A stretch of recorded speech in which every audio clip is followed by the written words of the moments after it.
While things have been calm in Russia for a few decades now, there were still some matters that had to be addressed on the international stage. One of such matters was the colonial question in the Americas. No one in North America wanted to see a colonial war, especially not Russia, as it had concerns in Europe and Asia already. Therefore, the Tsar's objective was to find a reasonable agreement between the Republic of California, Republic of Louisiana and the Kingdom of Quebec about the borders in the American Northwest. It was decided to go into the negotiations with a limited approach, as to not give the impression that the Russian Empire intended to expand any further into America. Soon after, a non-aggression treaty was signed between all of the parties involved, thus preserving peace for the foreseeable future in the American Northwest. Now, with the American issue resolved, the emperor could afford to focus all his attention to the Great Game, a rivalry with Britain for the dominant position in Central Asia. In the summer of 1843, Nicholas ordered his army to subjugate the remaining free Uzbek and Turkmen tribes. The total conquest of the Turkmen and Uzbeks was finalized by 1867. With grossly outdated technology, and the Russians' superiority in tactics, none of the tribes took too much trouble to pacify.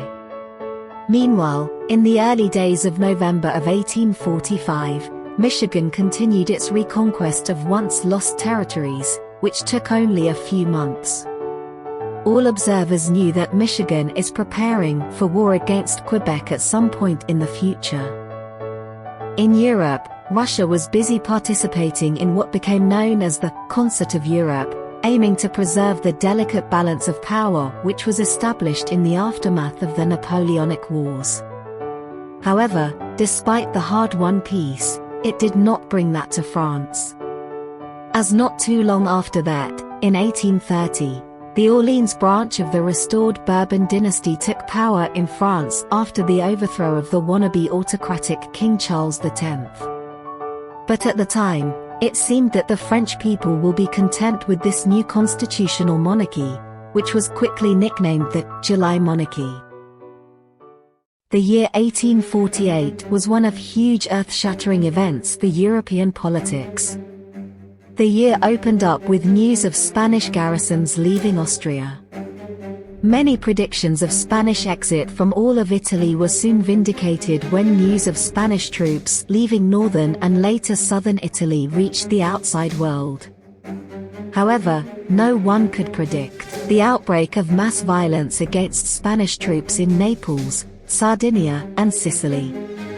The only remaining Spanish presence was in the Papal States, conventionally now attributed to Spain being respected as a defender of the Catholic faith. However, that was not to last either, as the Pope knew all too well that a weak Spain will not be able to defend the sovereignty of the Church for much longer now. Naturally, the Hohenzollern royalty of Prussia invaded Austria, allowing for the grand return of the Habsburgs on the Austrian throne, but now as vassals of the Prussian kings.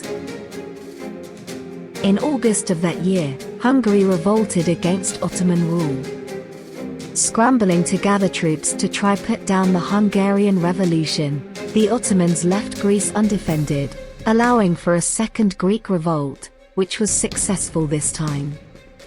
However, the Hungarians were still too strong for the Turks to handle, turning to Russia to mediate a peace between them.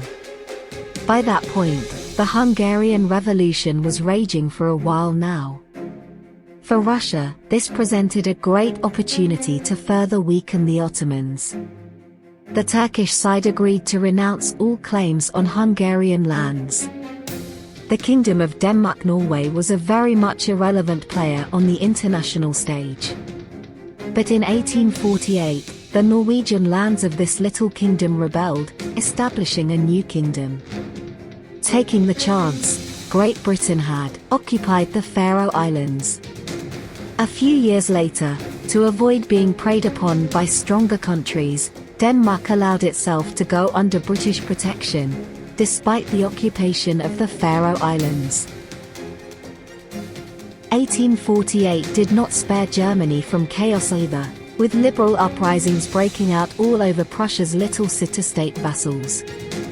The intervention of the Prussian army allowed for a de jure annexation of all these states. This paved the way for what Prussian kings have wished for almost 100 years now: German unification under Prussian leadership.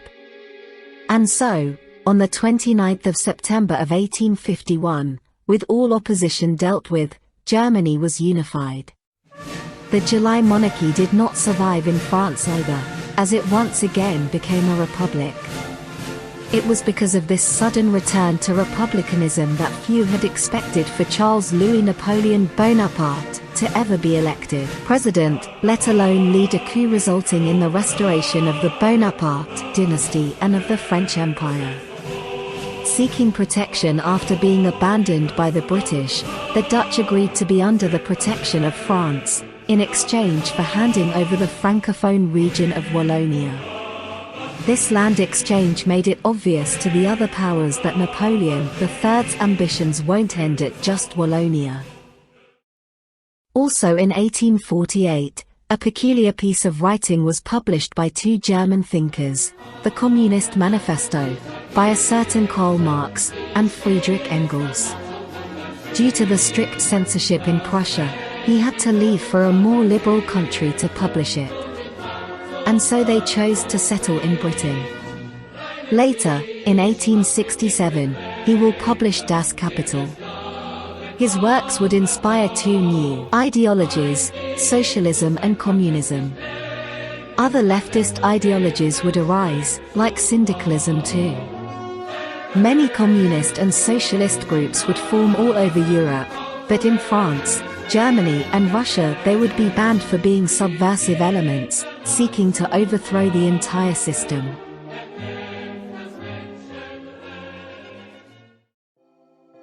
Elsewhere in the world, the Republican government of Peru in the north began the reconquest of the territories of former Spanish colony of Peru.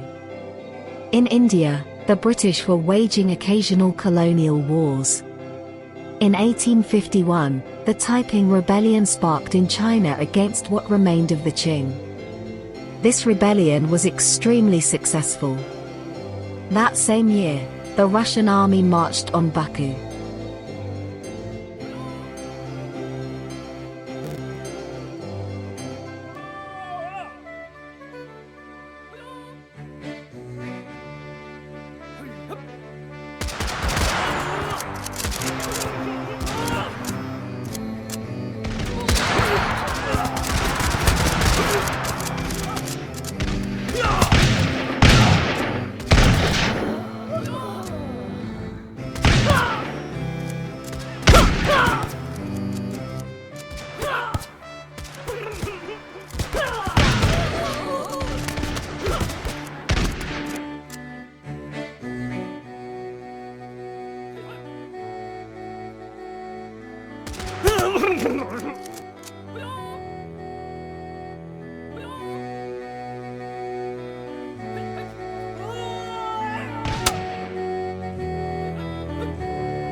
In 1852, Portugal began a colonial war of conquest against Morocco, which ended with the total annexation of the latter in 1863. This war would exhaust the Portuguese economy.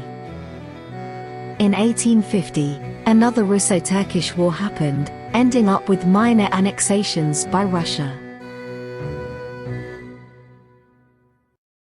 In 1855, the Russian autocrat, Nicholas I had died, leaving the throne to the more liberal-minded Alexander I.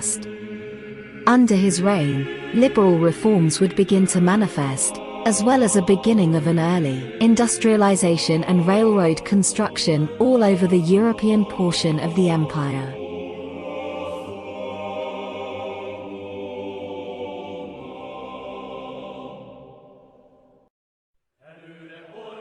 The same year, the Hungarian government had gathered and voted on the future of Hungarian politics, resulting in a Hungarian republic.